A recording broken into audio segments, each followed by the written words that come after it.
Pozvánka do baziliky svätého Mikuláša v Trnave na štvrtok 3. apríla 2025 od 19:45 bude Noc milosti, adorácia, svätý ruženec, odprosovanie za Slovensko a Česko, zriekanie, zvelebovanie, eucharistické požehnanie, svätá spoveď v jubilejnom chráme s jubilejnými odpustkami.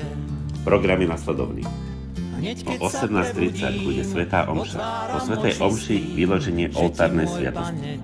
19:45 je moderované odprosovanie pred Eucharistiou. O 21:20 bude zvelebovanie.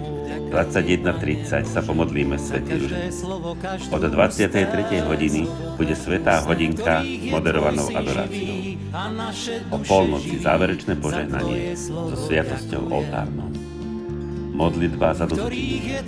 Pretože pohár Božej spravodlivosti je plný, preplnený, už preteká.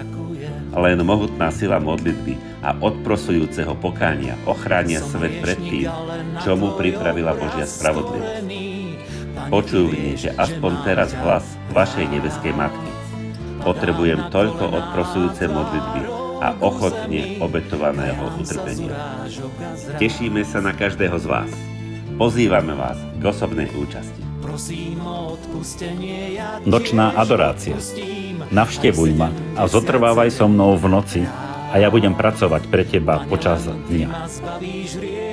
Až v nebi spoznáš hodnotu takto strávenej hodiny. Prichádzaj preto ku mne.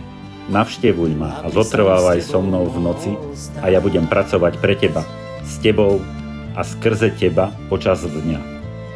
V nočnej adorácii odo mňa získaš to, čo odo mňa nie je možné získať žiadnym iným spôsobom, najmä vyslobodenie duší z vplyvu a útlaku moci temnú. Viac duší je zachránených a oslobodených v nočnej adorácii, než akoukoľvek inou formou modlitby. Toto je modlitba, ktorá ťa najúžšie zjednocuje s mojimi vlastnými nocami, ktoré som celé strávil v modlitbe počas svojho života na zemi. Prichádzaj preto ku mne v noci a okúsiš moju moc a prítomnosť po tvojom boku počas dňa. Žiadaj ma o čokoľvek. Keď ku mne budeš v noci prichádzať a na úsvite dňa poznáš moju milosrdnú pomoc.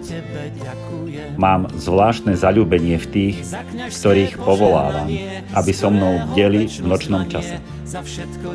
Modlitba kláňania sa v noci má moc a účinnosť modlitby spojenej s pôstom, ktorú som odporúčal svojim apoštolom ako spôsob vyháňania démonov zmučených a utláčaných duší.